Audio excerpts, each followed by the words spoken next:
يا أيها الناس اعبدوا ربكم الذي خلقكم والذين من قبلكم لعلكم تتقون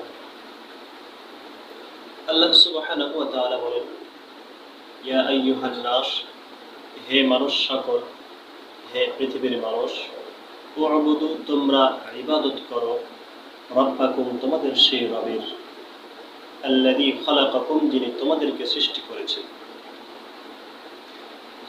করেছেন তোমাদেরকে ওয়াল্লাযীনা মিন ক্বাবলিকুম এবং তোমাদের পূর্বে যারা এসেছিল তাদেরকে যিনি সৃষ্টি করেছিলেন তোমরা তোমাদের সেই রবের ইবাদত করো। আল্লাহ সুবহানাহু ওয়া তাআলা সমস্ত মানুষকে সবাইকে একসাথে একসঙ্গে ডাক দিয়েছেন। এ কথা বলেননি ইয়া আইয়ুহাল মুসলিমুন হে মুসলমানগণ, এ কথা বলেননি হে মুমিন, অথবা এ কথা বলেননি হে হিন্দু অথবা হে খ্রিস্টান, এইরকম তিনি বলেননি। তিনি কি বলেছেন? তিনি বলেছেন হে মানুষ, হে পৃথিবীর মানুষ, ইয়া আইয়ুহান নাস হে মানুষ, অর্থাৎ সমস্ত মানুষকে তিনি একসাথে ডাক দিয়েছেন। আল্লাহ পাক রব্বুল আলামিন সমস্ত মানব জাতিকে সবাইকে একসাথে ডাক দিলেন কেন? সবাইকে একসাথে ডাক দিলেন এই জন্য যে মুসলমান এর রব যেমন আল্লাহ, একজন হিন্দুর রব তেমন এই আল্লাহ। মুসলমানকে যেমন আল্লাহ পাক রব্বুল আলামিন সৃষ্টি করেছেন, খ্রিস্টান, ইয়াহুদি, নাসারা, বৌদ্ধ, হিন্দু, চাকমা, মারমা, মৌ, ত্রিপুরা, গাঁও যা কিছু আছে, যত ধর্ম বর্ণ আছে, এক কথায় সারা বিশ্বে যা কিছু আছে সব কিছুরই স্রষ্টা হচ্ছে আল্লাহ সুবহানাহু ওয়া তাআলা। তাই সবাইকে যেহেতু তিনি সৃষ্টি করেছেন, তাই আল্লাহ পাক রব্বুল আলামিন সবাইকেই একসাথে বললেন ইয়া আইয়ুহান নাস।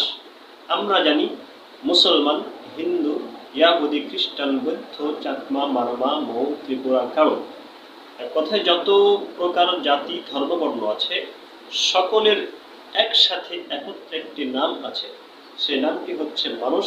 আর আল্লাহ পাক রব্বুল আলামিন এই নাম ধরেই, এই মানুষ নাম ধরেই সবাইকে ডাক দিলেন এবং বললেন তোমরা তোমাদের সেই রবের ইবাদত করো যিনি তোমাদেরকে সৃষ্টি করেছেন। আমাদের স্রষ্টা হচ্ছেন একজন। আমি মুসলমানই হই, হিন্দুই হই, খ্রিস্টানই হই, বা যেই ধর্মেরই হই না কেন, অথবা আমি নাস্তিকই হই না কেন, আমি মুশরিকই হই না কেন, নাসারাই হই না কেন, আমাদের সকলের স্রষ্টা আমাদের সবাইকে সৃষ্টি করেছেন একজন, ভিন্ন কেউ নয়, দ্বিতীয় কেউ নয়, একজনই আমাদেরকে সৃষ্টি করেছেন। আমাদের সকলের ইলাহ হচ্ছেন একজন। তাই হিন্দুদের ধর্মগ্রন্থগুলোর মধ্যে একটি শ্লোক আছে, একং ব্রহ্মা দ্বিতীয়ং নাস্তি নেহনা নাস্তি কিঞ্চন। একং ব্রহ্মা, স্রষ্টার সৃষ্টির দেবতা হচ্ছে একজন, অর্থাৎ স্রষ্টা একজন। দ্বিতীয়ং নাস্তি, দ্বিতীয় কেউ নাই, নেহনা নাই, নাস্তি নাই, কিঞ্চন বিন্দু মাত্র নাই। এটাই আমরা বলি লা ইলাহা ইল্লাল্লাহু মুহাম্মাদুর রাসূলুল্লাহ। লা ইলাহা, কোনো ইলাহ নাই, ইল্লাল্লাহ এক আল্লাহ ছাড়া, মুহাম্মাদুর রাসূলুল্লাহ, এবং মুহাম্মদ সাল্লাল্লাহু আলাইহি ওয়াসাল্লাম আল্লাহ তাআলার রাসূল। অতএব আল্লাহ পাক রব্বুল আলামিন যেহেতু একজন, তিনি সবাইকে তিনি সৃষ্টি করেছেন। অতএব ইবাদত যদি কারো করতে হয়, বন্দেগী যদি কারো করতে হয়, দাসত্ব যদি কারো করতে হয়, তাহলে সেটা কোনো মূর্তি পূজার ইবাদত করা যাবে না, কোনো বাবার ইবাদত করা যাবে না, সেই ইবাদত কোনো দেব দেবতার করা যাবে না। ইবাদত করতে হলে, দাসত্ব যদি করতেই হয়, বন্দেগী যদি করতেই হয়, তাহলে সেটা পাওয়ার উপযুক্ত একজনই, তিনি হচ্ছেন আল্লাহ সুবহানাহু ওয়া তাআলা। আর এই ইবাদত করতে হবে কিভাবে, এই ইবাদতের মাধ্যমটা কি, আল্লাহ পাক কোন তরিকা অনুযায়ী ইবাদত করতে হবে, আল্লাহ পাক রব্বুল আলামিন বলে দিয়েছেন ইন্নাদ দীন ইনদাল্লাহিল ইসলাম। নিশ্চয়ই আল্লাহ পাক বলেন নিশ্চয়ই আমার নিকটে, ইন্নাদ দীন, দিন হিসাবে, দিন হচ্ছে পরিপূর্ণ একটা জীবন বিধান। আমার কাছে সবচাইতে পছন্দনীয় জীবন বিধান হচ্ছে দিন, হচ্ছে ইসলাম। অতএব যেই আল্লাহ সকলকে সৃষ্টি করলেন তাকে যদি আমরা পেতে চাই তাহলে আমাদের সবাইকে আসতে হবে এক জায়গায়, সেই জায়গাটা হচ্ছে ইসলাম। এই ইসলাম নামক জীবন বিধান মেনে যদি চলতে পারি তাহলে আমরা আমাদের সেই এক স্রষ্টা আল্লাহ সুবহানাহু ওয়া তাআলাকে পাবো। তো আল্লাহ পাক রব্বুল আলামিন মুহাম্মদুর রাসূলুল্লাহ সাল্লাল্লাহু আলাইহি ওয়াসাল্লামকে সকলের নবী, সকলের রাসূল মনোনীত করে পাঠিয়েছেন। আল্লাহ বলেছেন ওমা আরসালনাকা ইল্লা রাহমাতুল লিল আলামিন, আমি আপনাকে সমগ্র বিশ্বের হেদায়েতের জন্য প্রেরণ করেছি, সমস্ত বিশ্বের জন্য রহমত স্বরূপ আপনাকে প্রেরণ করেছি। আমাদের হিন্দু ভাইরা একজন অবতারের অপেক্ষায় আছেন। তাদের নিকটে যুগ হচ্ছে তিনটা: সত্য, ক্রেতা, দাপর, কলি। যাদের মধ্যে সামান্যতম জ্ঞান আছে, যদি জিজ্ঞেস করেন ভাই তোমাদের নিকটে যুগ তো চারটা, এখন কাল তো চারটা, এখন কোন যুগ চলে, তারা বলবে এখন সত্য যুগ পার হয়ে গেছে, ক্রেতা পার হয়ে গেছে, দাপর পার হয়ে গেছে, এখন যুগ চলতেছে কলিযুগ। তো সেই কলিযুগে একজন অবতার আসবেন, যেই অবতারের অপেক্ষায় তারা আছেন। সেই অবতারকে তারা বলে কল্কি অবতার। তো বেশি আলোচনা দীর্ঘ করার সময় নাই, সংক্ষিপ্তভাবে কয়েকটা কথা বলি।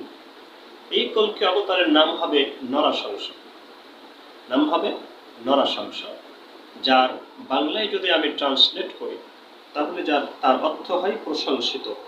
আর আমাদের নবী মুহাম্মদুর রাসূলুল্লাহ সাল্লাল্লাহু আলাইহি ওয়াসাল্লাম এর নাম হচ্ছে মুহাম্মদ, আরেকটি নাম হচ্ছে আহমদ।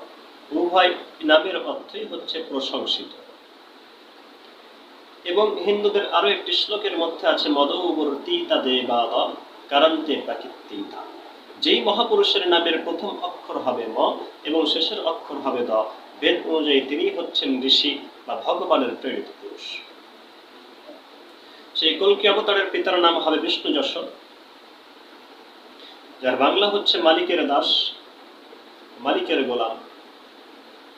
যার আরবি যদি আমরা করি তাহলে আরবি হয় আব্দুল্লাহ, অর্থাৎ মালিকের দাস। আমাদের নবী মুহাম্মদুর রাসূলুল্লাহ সাল্লাল্লাহু আলাইহি ওয়াসাল্লাম এর পিতার নাম ছিল আব্দুল্লাহ, অর্থাৎ মালিকের দাস। তাহলে তার নাম, নিজের নামও মিলে গেল এবং পিতার নামও মিলে গেল। তার কল্কি অবতারের মায়ের নাম হবে সুমতি, যার অর্থ হচ্ছে শান্তির রানী। আমাদের নবী মুহাম্মদুর রাসূলুল্লাহ সাল্লাল্লাহু আলাইহি ওয়াসাল্লাম এর মায়ের নাম হচ্ছে আমিনা, যার বাংলা হচ্ছে শান্তিময়, শান্তির রানী। এবং আরেকটি বিষয় বিশেষ করে যেটা আমি সকলের মনোযোগ আকর্ষণ করতে চাই, সেটা হচ্ছে এই যে কল্কি অবতার, তিনি আসবেন ঘোড়ার পিঠে চড়ে। তিনি আসবেন ঘোড়ার যোগে, উটের যোগে। তিনি এসে ঘোড়ার পিঠে চড়ে যুদ্ধ করবেন, উটের পিঠে চড়ে যুদ্ধ করবেন এবং ঢাল তলোয়ার নিয়ে আসবেন। এই একটা বিষয় নিয়ে আমরা যদি চিন্তা করি তাহলে আমরা আমাদের প্রকৃত দিন, প্রকৃত জীবন বিধান, সেই প্রেরিত পুরুষকে আমরা চিনতে পারব। ঘোড়ার যুগ এবং উটের যুগ, সেটা তো ভবিষ্যতে আর আসার কোনো সম্ভাবনাই নাই, কারণ ঘোড়ার যুগ অনেক আগেই, 1400 বছর আগে এই ঘোড়ার যুগ পার হয়ে গেছে, এই উটের যুগ পার হয়ে গেছে। এখন তো ঢাল তলোয়ার নিয়ে যুদ্ধ করার সময় আর নাই, ভবিষ্যতে কেউ কখনো ঢাল তলোয়ার নিয়ে যুদ্ধ করবে না। এখন যুদ্ধ হয় ট্যাঙ্ক নিয়ে, পারমাণবিক বোমা নিয়ে। এখন ঢাল তলোয়ারের যুগ নাই, ঢাল তলোয়ারের যুগ গত হয়ে গিয়েছে অনেক আগেই। সেহেতু কল্কি অবতার ও অনেক আগেই এসে গেছে। আমাদের নবী মুহাম্মদুর রাসূলুল্লাহ সাল্লাল্লাহু আলাইহি ওয়াসাল্লাম তার জীবনে বারবার তিনি যখন এসেছেন তিনি ঘোড়ায় আরোহণ করেছেন, উটের পিঠে আরোহণ করেছেন এবং ঘোড়ার পিঠে চড়ে ঢাল তলোয়ার নিয়ে শত্রুদের সাথে যুদ্ধ করেছেন এবং তাদেরকে বিনাশ করেছেন। তাই হিন্দু ভাইদের প্রতি আমার বিশেষ আহ্বান। আপনারা যার অপেক্ষায় যে কলকি অবতারের অপেক্ষায় এখনো আপনারা প্রতীক্ষমান, এখন আপনারা বসে আছেন, সেই অবতার কিন্তু 1450 বছর আগেই এসে গেছেন। আপনারা এখনো যদি তার অপেক্ষায় প্রহর গুনতে থাকেন, বসে থাকেন, তাহলে সেটা আপনাদের জন্য অবশ্যই মঙ্গলজনক নয়। তাই আপনারা অবশ্যই এই বিষয়টা নিয়ে একটু চিন্তা ভাবনা করবেন এবং নিরপেক্ষভাবে আমার আলোচনাটি শুনবেন এবং আরও বিশদভাবে আপনারা গবেষণা করবেন ইনশাআল্লাহ। আল্লাহ পাক রব্বুল আলামিন আমাদের সবাইকে বোঝার তৌফিক দান করুন। আমিন ওয়া আখিরু দাওয়ানা আলহামদুলিল্লাহি রাব্বিল আলামিন।